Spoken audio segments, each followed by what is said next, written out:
ನಮಸ್ಕಾರ. ಜ್ಞಾನಸಾಗರ ನ್ಯೂಸ್ಗೆ ಸ್ವಾಗತ. ವ್ಯಕ್ತಿತ್ವ ವಿಕಸನಕ್ಕೆ ಕ್ರೀಡೆ ಪೂರಕ. ಡಾಕ್ಟರ್ ನಾಗೇಶ್. ಮಕ್ಕಳ ವ್ಯಕ್ತಿತ್ವ ರೂಪಿಸುವಲ್ಲಿ ಕ್ರೀಡಾ ಚಟುವಟಿಕೆಗಳಿಗೆ ಹೆಚ್ಚಿನ ಮಹತ್ವವಿದೆ. ಶಿಕ್ಷಣದಷ್ಟೇ ಕ್ರೀಡಾ ಚಟುವಟಿಕೆಗಳು ಮುಖ್ಯ.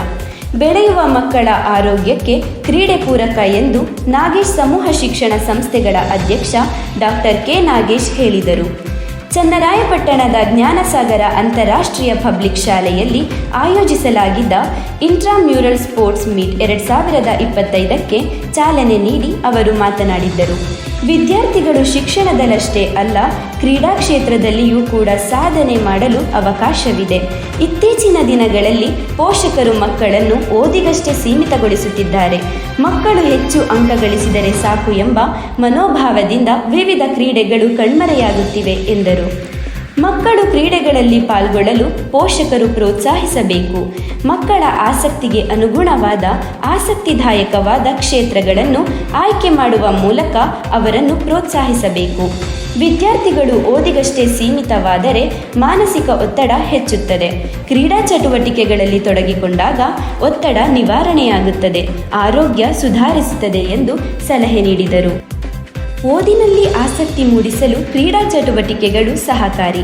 ಮನಸ್ಸು ದೇಹ ಸದೃಢವಾಗಿರಬೇಕಾದರೆ ಪ್ರತಿಯೊಬ್ಬರೂ ಒಂದಲ್ಲ ಒಂದು ರೀತಿಯ ಕ್ರೀಡೆಗಳಲ್ಲಿ ತೊಡಗಿಕೊಳ್ಳಬೇಕು. ಕ್ರೀಡೆಗಳಿಂದ ಸ್ಪರ್ಧಾ ಮನೋಭಾವ ಮೂಡುತ್ತದೆ. ಕ್ರೀಡೆಗಳು ಹುಟ್ಟಿಕೊಂಡಿದೆ ಗ್ರಾಮೀಣ ಭಾಗದಿಂದ.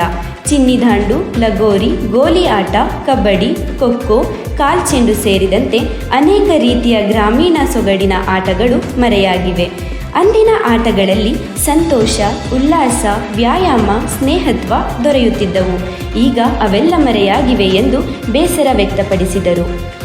ಭಾರತವನ್ನು ಕ್ರೀಡಾಶಕ್ತಿ ಕೇಂದ್ರವನ್ನಾಗಿ ಮಾಡುವ ಸಂಕಲ್ಪಕ್ಕೆ ಅನುಗುಣವಾಗಿ ಭಾರತೀಯ ಒಲಿಂಪಿಕ್ ಸಂಸ್ಥೆ ದಿಟ್ಟ ಹೆಜ್ಜೆಯನ್ನಿಟ್ಟಿದೆ. ಇದರ ಮೊದಲ ಭಾಗವಾಗಿ ಭಾರತೀಯ ಒಲಿಂಪಿಕ್ ಸಂಸ್ಥೆ ಅಂತಾರಾಷ್ಟ್ರೀಯ ಒಲಿಂಪಿಕ್ ಅಸೋಸಿಯೇಷನ್ ಭವಿಷ್ಯದ ಆತಿಥ್ಯ ಆಯೋಗಕ್ಕೆ ಆಶಯ ಪತ್ರ ಕಳುಹಿಸಿದೆ.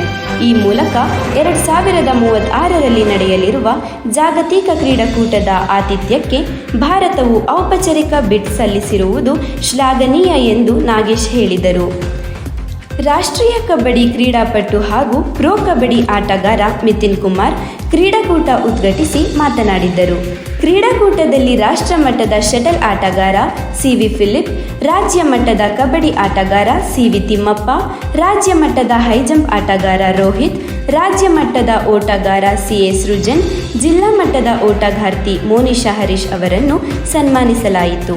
ರಾಷ್ಟ್ರೀಯ ವಾಲಿಬಾಲ್ ಆಟಗಾರ ಪ್ರದೀಪ್ ಪತ್ತೂರು, ತಾಲೂಕು ದೈಹಿಕ ಶಿಕ್ಷಣ ನಿರ್ದೇಶಕ ಕೆ.ಟಿ. ಆನಂದ್, ನಾಗೇಶ್ ಸಮೂಹ ಶಿಕ್ಷಣ ಸಂಸ್ಥೆಗಳ ಮುಖ್ಯ ಕಾರ್ಯನಿರ್ವಹಣಾಧಿಕಾರಿ ಡಾಕ್ಟರ್ ಭಾರತಿ ನಾಗೇಶ್, ಡಿನ್ಸುಜಾ ಫಿಲಿಪ್, ನಿರ್ದೇಶಕರಾದ ಲಕ್ಷ್ಮೀಗೌಡ, ಚಂದ್ರಣ್ಣ, ನಾರಾಯಣ್ ಇದ್ದರು.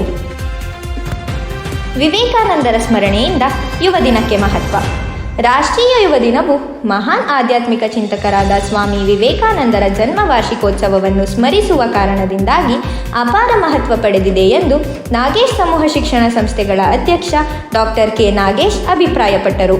ಚನ್ನರಾಯಪಟ್ಟಣದ ಜ್ಞಾನಸಾಗರ ಅಂತಾರಾಷ್ಟ್ರೀಯ ಶಾಲೆಯಲ್ಲಿ ಸೋಮವಾರ ಆಯೋಜಿಸಿದ್ದ ಸ್ವಾಮಿ ವಿವೇಕಾನಂದರ ಜಯಂತಿ ಹಾಗೂ ಜ್ಞಾನಸಾಗರ ಸುಗ್ಗಿ ಸಂಭ್ರಮ ಕಾರ್ಯಕ್ರಮ ಉದ್ಘಾಟಿಸಿ ಅವರು ಮಾತನಾಡಿದರು. ರಾಷ್ಟ್ರೀಯ ಯುವ ದಿನವು ದೇಶದ ಯುವ ಜನತೆಯ ಚೈತನ್ಯ, ಸಾಮರ್ಥ್ಯ ಮತ್ತು ಆಕಾಂಕ್ಷೆಗಳೊಂದಿಗೆ ಪ್ರತಿಧ್ವನಿಸುವ ಆಚರಣೆಯಾಗಿದೆ. ಈ ದಿನದಂದು ಸ್ವಾಮಿ ವಿವೇಕಾನಂದರ ಆಳವಾದ ಬೋಧನೆಗಳನ್ನು ಮೆಲುಕು ಹಾಕುವ ಕಾರ್ಯ ನಡೆಯುತ್ತದೆ. ಇದು ಪ್ರಪಂಚದಾದ್ಯಂತ ವ್ಯಕ್ತಿಗಳಿಗೆ ಸ್ಫೂರ್ತಿ ನೀಡುತ್ತಲೇ ಇರುತ್ತದೆ. ಸ್ವಾಮಿ ವಿವೇಕಾನಂದ ಜಯಂತಿಯ ಮಹತ್ವವು ಆಧ್ಯಾತ್ಮಿಕ ಕ್ಷೇತ್ರಗಳನ್ನು ಮೀರಿ ವಿಸ್ತಾರಗೊಳ್ಳುತ್ತದೆ, ಏಕೆಂದರೆ ಇದು ಸಾಮಾಜಿಕ ಸುಧಾರಣೆ ಹಾಗೂ ರಾಷ್ಟ್ರೀಯ ಅಭಿವೃದ್ಧಿಗೆ ಅವರ ಕೊಡುಗೆಗಳನ್ನು ಸಹ ಒತ್ತಿ ಹೇಳುತ್ತದೆ. ಸ್ವಾಮಿ ವಿವೇಕಾನಂದರ ಏಕತೆ, ಸ್ವಯಂ ಸಬಲೀಕರಣ ಮತ್ತು ಮಾನವೀಯತೆಗೆ ಸಲ್ಲಿಸಿದ ಸೇವೆಯ ಸಂದೇಶವು ಜೀವನದ ಎಲ್ಲ ಹಂತಗಳ ಜನರೊಂದಿಗೆ ಪ್ರತಿಧ್ವನಿಸುತ್ತಲೇ ಇರುತ್ತದೆ. ಈ ದಾರ್ಶನಿಕ ವ್ಯಕ್ತಿಯ ಜನ್ಮವನ್ನು ಸ್ಮರಿಸುವುದು ಮಾತ್ರವಲ್ಲದೆ ರಾಷ್ಟ್ರದ ಭವಿಷ್ಯವನ್ನು ರೂಪಿಸುವಲ್ಲಿ ಯುವಕರ ಪಾತ್ರ ಹಾಗೂ ಪ್ರಾಮುಖ್ಯತೆಯನ್ನು ಗುರುತಿಸುವಲ್ಲಿ ಈ ವೇದಿಕೆ ಕಾರ್ಯನಿರ್ವಹಿಸುತ್ತದೆ ಎಂದರು. ನಾಗೇಶ್ ಸಮೂಹ ಶಿಕ್ಷಣ ಸಂಸ್ಥೆಗಳ ಮುಖ್ಯ ಕಾರ್ಯನಿರ್ವಹಣಾಧಿಕಾರಿಯಾದ ಡಾಕ್ಟರ್ ಭಾರತಿ ನಾಗೇಶ್ ಮಾತನಾಡಿ, ವರ್ಷದ ಮೊದಲ ಹಬ್ಬವೇ ಸಂಕ್ರಾಂತಿ. ಇದು ಸುಗ್ಗಿಯ ಹಬ್ಬ. ಮಕರ ಸಂಕ್ರಾಂತಿಯನ್ನು ಭಾರತ ಸೇರಿದಂತೆ ವಿವಿಧೆಡೆ ಆಚರಿಸಲಾಗುತ್ತದೆ. ಆದರೆ ಈ ಹಬ್ಬವನ್ನು ಆಯಾಯ ಪ್ರಾಂತ್ಯಕ್ಕೆ ಅನುಸಾರವಾಗಿ ಒಂದೊಂದು ಹೆಸರಿನಲ್ಲಿ ಕರೆಯುತ್ತಾರೆ. ಮಕರ ಸಂಕ್ರಾಂತಿ ಸಮೃದ್ಧಿಯ ಹಬ್ಬ. ರೈತರಿಗೆ ಸುಗ್ಗಿ ಹಬ್ಬ. ರೈತರು ಫಸಲು ಪಡೆದು ಪೂಜಿಸುತ್ತಾರೆ. ಈ ಹಬ್ಬದಂದು ಹೊಸ ಬೆಳೆಯ ತಿನಿಸು ಹಾಗೂ ಎಳ್ಳು ಬೆಲ್ಲವನ್ನು ತಿಂದು ಒಳ್ಳೆಯ ಮಾತನಾಡು ಎಂಬ ನುಡಿ ಇದೆ. ವಿಶಿಷ್ಟವಾಗಿ ಹಬ್ಬವನ್ನು ಆಚರಿಸುವ ಮೂಲಕ ಮಕ್ಕಳಿಗೆ ಕಿರಿಯ ವಯಸ್ಸಿನಲ್ಲೇ ಹಬ್ಬಗಳ ಮಹತ್ವ ಸದಾ ಉಳಿಯುವಂತೆ ಮಾಡಲಾಗುತ್ತದೆ. ವರ್ಷವಿಡೀ ದುಡಿದ ಜಾನುವಾರುಗಳಿಗೆ ಕೃತಜ್ಞತೆ ಸಲ್ಲಿಸುವ ಸುಗ್ಗಿ ಹಬ್ಬ ಸಂಕ್ರಾಂತಿ. ಭಾರತೀಯ ಸಂಸ್ಕೃತಿಯನ್ನು ಉಳಿಸಿ ಬೆಳೆಸುವುದು ನಮ್ಮೆಲ್ಲರ ಕರ್ತವ್ಯವಾಗಿದೆ ಎಂದರು. ಭತ್ತ, ರಾಗಿ, ಧಾನ್ಯಗಳ ರಾಶಿ ಪೂಜೆಯೊಡನೆ ಆರಂಭಗೊಂಡ ಶಾಲೆಯ ವಿದ್ಯಾರ್ಥಿಗಳು ಗ್ರಾಮೀಣ ಸೊಗಡಿನ ಸಂಕ್ರಾಂತಿ ಹಬ್ಬದ ಸಂಸ್ಕೃತಿ ಬಿಂಬಿಸುವ ಮೂಲಕ ಕಾರ್ಯಕ್ರಮಕ್ಕೆ ಮೆರುಗು ನೀಡಿದರು. ವಿದ್ಯಾರ್ಥಿಗಳು ಹಾಗೂ ಶಿಕ್ಷಕ ವೃಂದ ದೇಸೀಯ ಉಡುಗೆ ತೊಡುಗೆ ತೊಟ್ಟು ಸಾಂಸ್ಕೃತಿಕ ಕಾರ್ಯಕ್ರಮಗಳಲ್ಲಿ ಭಾಗವಹಿಸುವುದರ ಮೂಲಕ ಅತಿಥಿಗಳ ಗಮನ ಸೆಳೆಯುವುದಷ್ಟೇ ಅಲ್ಲದೆ ಅಪ್ಪಟ ಗ್ರಾಮೀಣ ಸೊಗಡಿನ ಸಂಕ್ರಾಂತಿ ಸಂಭ್ರಮದಲ್ಲಿ ಮಿಂದೆದ್ದರು. ವಿದ್ಯಾರ್ಥಿಗಳು ಹಾಗೂ ಶಿಕ್ಷಕರು ಪರಸ್ಪರ ಎಳ್ಳು ಬೆಲ್ಲ ವಿನಿಯೋಗದೊಳಗೆ ಸುಗ್ಗಿ ಹಬ್ಬ ಸಂಕ್ರಾಂತಿಯನ್ನು ಬರಮಾಡಿಕೊಂಡರು. ಡೀನ್ ಸುಜಾ ಫಿಲಿಪ್, ಆಡಳಿತಾಧಿಕಾರಿ ಫಿಲಿಪ್, ಶಿಕ್ಷಕರು ಹಾಗೂ ವಿದ್ಯಾರ್ಥಿಗಳು ಭಾಗವಹಿಸಿದರು. ಪ್ರಸ್ತುತ ಆಧುನಿಕ ಜಗತ್ತಿನಲ್ಲಿ ಜೀವನ ನಡೆಸಲು ಹಲವಾರು ಪ್ರಾಯೋಗಿಕ ಕಲಿಕೆಗಳು ಅತ್ಯಗತ್ಯ. ಬಾಲ್ಯದಲ್ಲಿಯೇ ಮಕ್ಕಳಿಗೆ ಜೀವನದ ಅನೇಕ ಉಪಯುಕ್ತ ವಿಷಯಗಳ ಬಗ್ಗೆ ತಿಳುವಳಿಕೆ ಮೂಡಿಸುವುದು ಮುಖ್ಯ. ಇಂತಹ ಪ್ರಾಯೋಗಿಕ ಕಲಿಕೆಗೆ ಚನ್ನರಾಯಪಟ್ಟಣದ ಜ್ಞಾನಸಾಗರ ಅಂತಾರಾಷ್ಟ್ರೀಯ ಶಾಲೆ ಸಾಕ್ಷಿಯಾಗಿದೆ. ತರಗತಿ ಪಠ್ಯವನ್ನು ಪ್ರಾಯೋಗಿಕವಾಗಿ ಕಲಿಸುವ ಹೊಸ ಪ್ರಯತ್ನದೊಂದಿಗೆ 1ನೇ ತರಗತಿ ವಿದ್ಯಾರ್ಥಿಗಳಿಗೆ ಮಕ್ಕಳ ಸಂತೆಯನ್ನು ಆಯೋಜಿಸಿ ಮಕ್ಕಳೇ ವ್ಯಾಪಾರಿಗಳಾಗಿ ವ್ಯಾಪಾರ ವಹಿವಾಟು ನಡೆಸಲು ಅವಕಾಶ ಕಲ್ಪಿಸಿಕೊಡಲಾಗಿತ್ತು.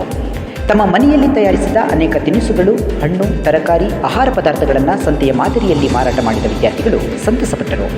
ವಹಿವಾಟಿನಲ್ಲಿ ಹಣದ ಬಳಕೆ, ನಾಣ್ಯಗಳ ಪರಿಚಯ, ನೋಟುಗಳ ಪರಿಚಯ ಮಾಡಿಕೊಡಲಾಯಿತು. ನರ್ಸರಿ ವಿಭಾಗದ ವಿದ್ಯಾರ್ಥಿಗಳಿಗೆ ಸಾರಿಗೆಯ ವಿಧಗಳನ್ನು ಪರಿಚಯಿಸುವ ಸಲುವಾಗಿ ರೈಲ್ವೆ ನಿಲ್ದಾಣಕ್ಕೆ ಭೇಟಿ ನೀಡಿ ಪ್ರಾಯೋಗಿಕ ಕಲಿಕೆಗೆ ಅನುವು ಮಾಡಿಕೊಡಲಾಯಿತು. ಹಾಗೂ UKG ವಿದ್ಯಾರ್ಥಿಗಳನ್ನು ಅಗ್ನಿಶಾಮಕ ಠಾಣೆಗೆ ಭೇಟಿ ಮಾಡಿಸಿ ಅಲ್ಲಿನ ವಾತಾವರಣ, ಅವರ ಕಾರ್ಯಗಳು, ಸೇವೆಗಳ ಬಗ್ಗೆ ಪರಿಚಯ ಮಾಡಿಸಲಾಯಿತು. ತರಗತಿಯಲ್ಲಿಯೇ ಮಕ್ಕಳಿಗೆ ಜೀವನ ನಿರ್ವಹಣೆ ಕುರಿತು ಪ್ರಾತ್ಯಕ್ಷಿಕೆ ತೋರಿಸಿದ್ದು ವಿದ್ಯಾರ್ಥಿಗಳು ಸ್ವತಃ ಸಿದ್ಧಗೊಳ್ಳುವುದು, ಬಟ್ಟೆ ಧರಿಸುವುದು, ಶಾಲೆಗೆ ಸಿದ್ಧವಾಗುವುದು ಮುಂತಾದ ಕೌಶಲ್ಯಗಳನ್ನು ಕಲ್ಪಿಸಿಕೊಡಲಾಯಿತು. ಒಟ್ಟಾರೆ ಮಕ್ಕಳಿಗೆ ನೋಡಿ ಕಲಿ, ಮಾಡಿ ಕಲಿ, ಕೇಳಿ ಕಲಿ ಎಂಬ ತತ್ವದಡಿಯಲ್ಲಿ ಕಲಿಸುತ್ತಿರುವ ಜ್ಞಾನಸಾಗರ ಶಾಲೆ ಉತ್ತಮ ಕಲಿಕಾ ವಾತಾವರಣವನ್ನು ನೀಡಿದೆ. ಮತ್ತೆ ಜ್ಞಾನಸಾಗರ ನ್ಯೂಸ್ನೊಂದಿಗೆ ಭೇಟಿಯಾಗೋಣ. ನಮಸ್ಕಾರ.